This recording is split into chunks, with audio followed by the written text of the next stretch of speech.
पुराच्या पाण्यात वाहून गेलेल्या शाळकरी मुलाचा मृतदेह सापडला. कोल्हापूर उजळाईवाडी येथील अमान जमानुल्ला भालदार वय 11 राहणार कोर्ट कॉलनी उजळाईवाडी या 5वीत शिकत असलेल्या शाळकरी मुलाचा पुराच्या पाण्यात वाहून जाऊन मृत्यू झाला. या घटनेची नोंद CPR पोलीस चौकीत झाली आहे.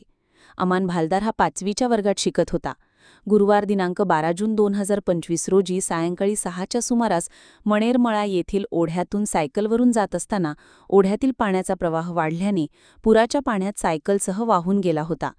तो आज शुक्रवार दिनांक 13 जून रोजी सकाळी 8च्या सुमारास ओढ्याजवळ असलेल्या विहिरीत सापडला. त्याला CPR रुग्णालयात दाखल करण्यात आले असता उपचारापूर्वी मयत झाला. अमान भालदार याचे वडील मसाल्याचा व्यवसाय करत असून त्याच्या पश्चात आई-वडील आणि एक भाऊ-बहीण